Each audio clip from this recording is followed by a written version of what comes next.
Howdy y'all and welcome back. So after nailing the paint job on this little Bushmaster for a client of mine, I dug it so much that I was like, you know what? I'm going to undo the vagina flage. That's an inside thing. Go check my socials and you'll see what I'm talking about.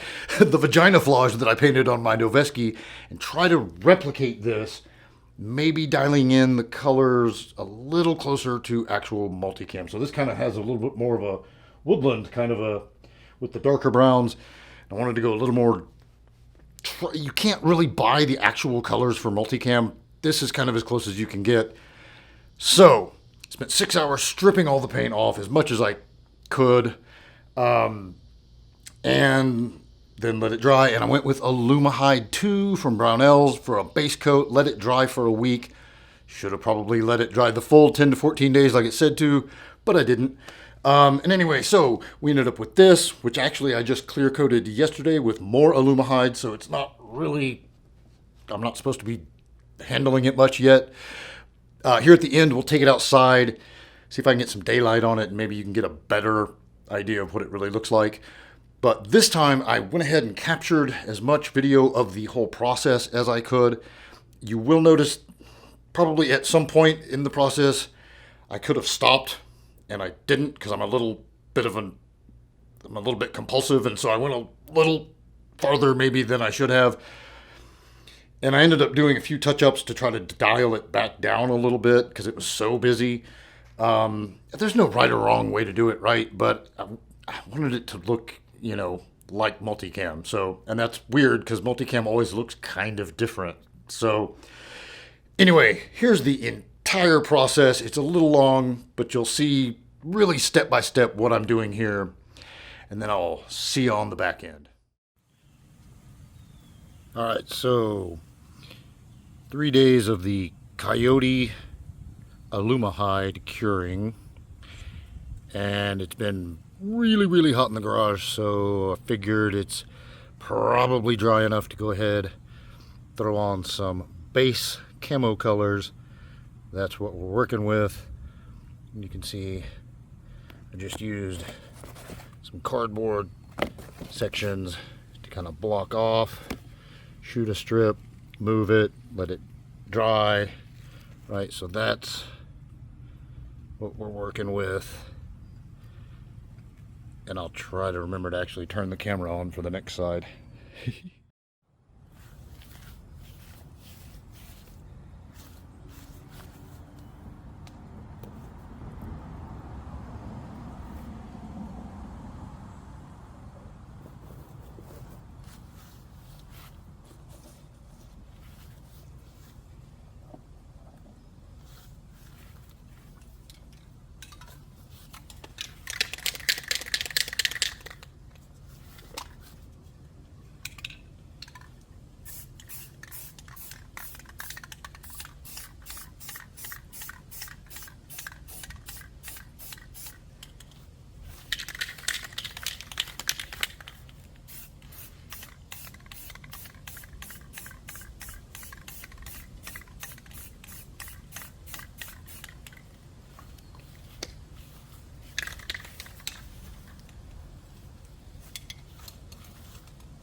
All right, so the base coats of color dried up enough that I was able to move it here to the table. And we're working with the large openings in the stencil, placing it down, going over with a little sand. And let's hit one more, maybe right there. Cover that up, cover up that muzzle tip right there.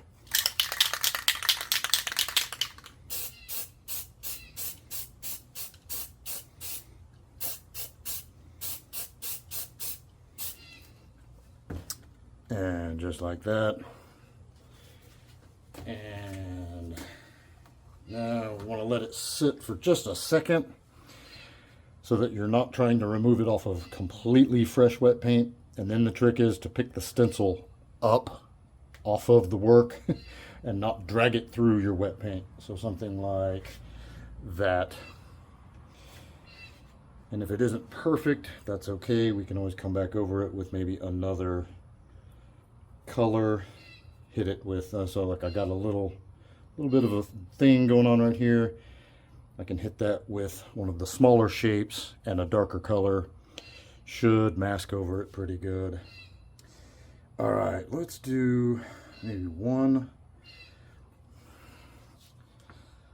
sand shape right there. It really wants to go that way. Okay. So something like that. And you know what, I might even leave that. Tuck that in. Slip that right there. Put that guy there.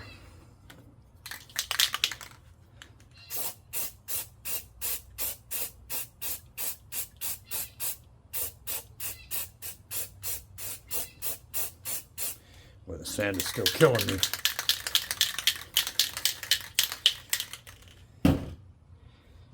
But that's okay, because the sand, the larger shapes are still really kind of the background. They're like the second background. There we go. I'm not mad at that at all. So we're going to let those all sit and cure for a second and come back over. And let's do some more, just a couple of more large shapes with the Army flat green for just a little bit more highlight. Maybe kind of here. Pretty close. Yeah, maybe kind of here and maybe up here. No, I don't know. I'm kind of liking it almost the way it's working right now. Well, we'll let this cure for a second and I'll get back. All right, instead of the flat army green, we're going to go in with some flat deep forest green next. In particular, this spot right there. Cool. And I think I want to try to hit some of that right there.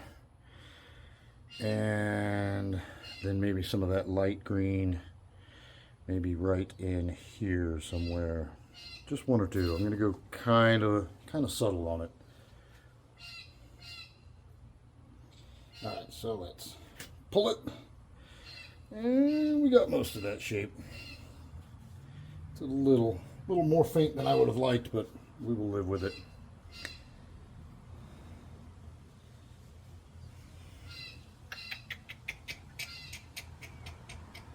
Oh, that right there.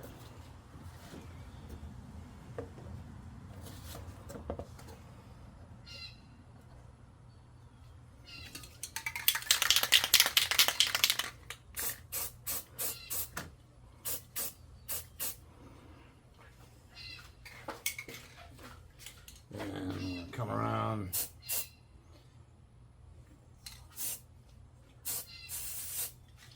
I wanted to get the other side of that little throw lever there. May have blown the shape by hitting it from that other angle. We will find out. Yeah, not mad at that at all. All right, and let's try to get one hit of that light.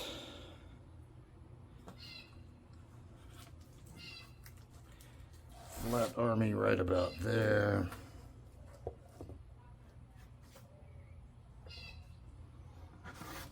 I'll just slide that right over the optic. There we go.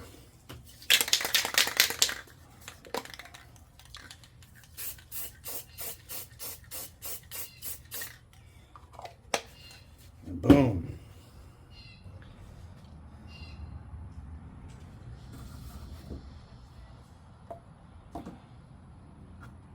So hopefully this is giving you an idea. I know the lighting isn't amazing. I had to wait till the sun stopped trying to murder us. All right, so we're gonna let that hang out, and then we'll come back with our next two colors, which will be the flat earth brown and flat khaki, which is a little bit lighter and kind of a, not, I hate to say white, but it's much lighter than the sand color or the coyote. All right, so here we go with some flat earth brown. And I had one little paint scrub right there, so we're going to try to mask that. And just one more right there.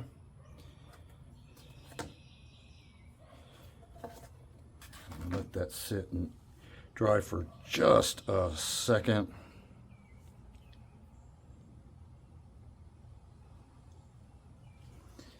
And let's see if I can lift it without smearing it. Boom! Haha, victory is mine. And don't know how well that comes up on camera, but might throw another one right in there once these dry for a second. And I want a little bit larger one, kind of right there. So same deal. I'm trying to block that. Might even go ahead and add two. Just like that.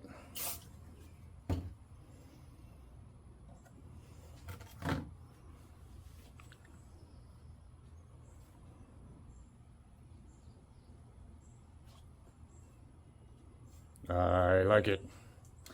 All right, let's throw in a couple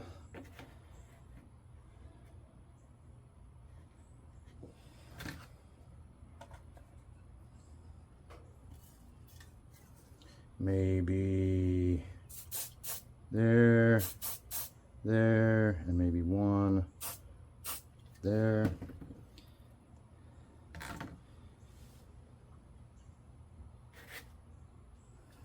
Nice. All right, moving forward, let's get another shape that I haven't used yet. And so again, I'm going to try to get the stencil to conform as close to the work as I can.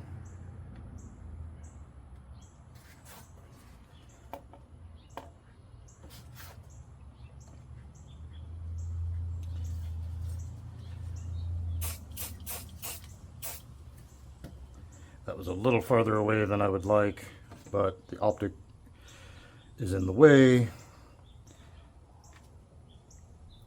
So it's not as defined of a shape, but it's still working. I'm not mad at it. And let's keep going. Let's throw in a little squiggle guy. Right about there. I may just hold that in place. Be like that.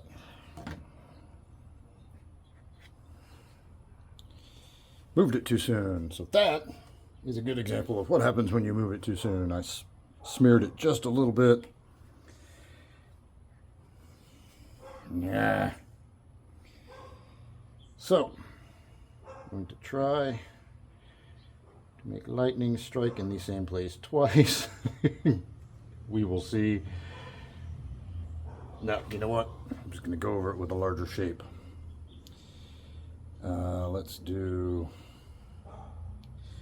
Where's a shape I haven't repeated in a minute? Let's do that guy, but we'll do it upside down.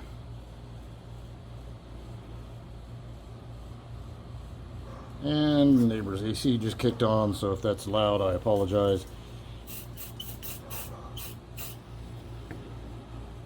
This time I'm going to let it sit there for a second.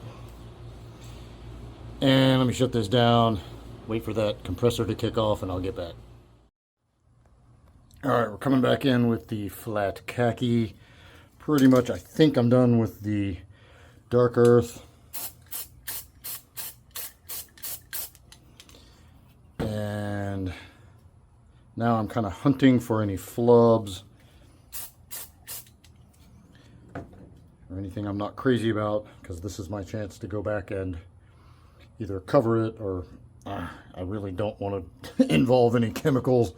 So I'm going to not remove anything I've done. I will just try to camouflage in, oh, yeah, there's a pun for you, right? Yeah. So let's see how this came out. And it didn't. So that dark earth is still showing through there. Let's see what I can do here. Yeah, I'm not loving that.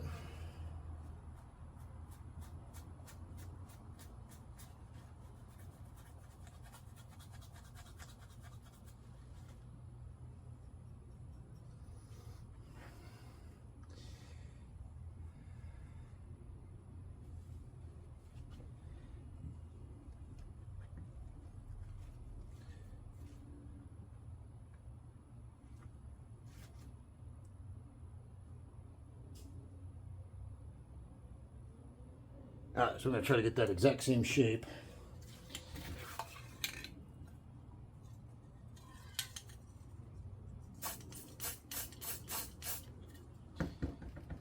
Hit it again.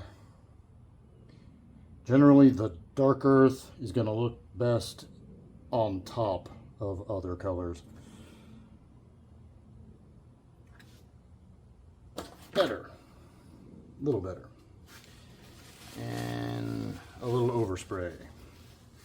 So that little overspray, I don't know if that picks up on camera, but I will mask that here in a second with some more dark earth.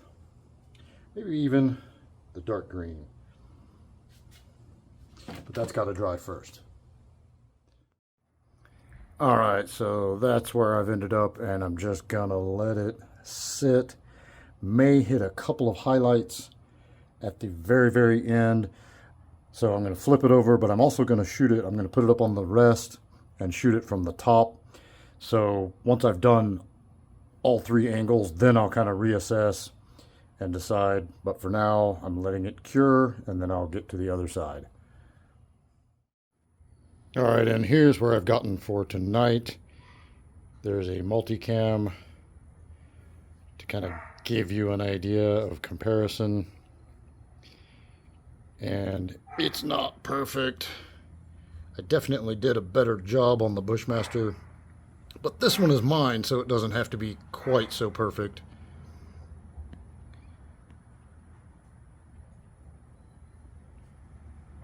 And overall, I'm probably going to live with it as is. We will see once it cures a little bit.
All right, I got a little bit of cloud cover, so it's not too bright and shiny, but here's some actual daylight. Try to get in close so you can see what it really looks like. It's still curing, so I don't want to lay it on its side quite yet.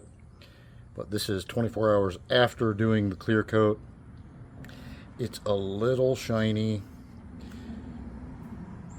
And as it continues to dry, it seems to be getting a little more matte finish. Worst case, once it's really, really good and cured, I could go over it with some superfine steel wool and knock a little bit of that shine off. But I will probably just leave it and kind of let it weather in and age naturally.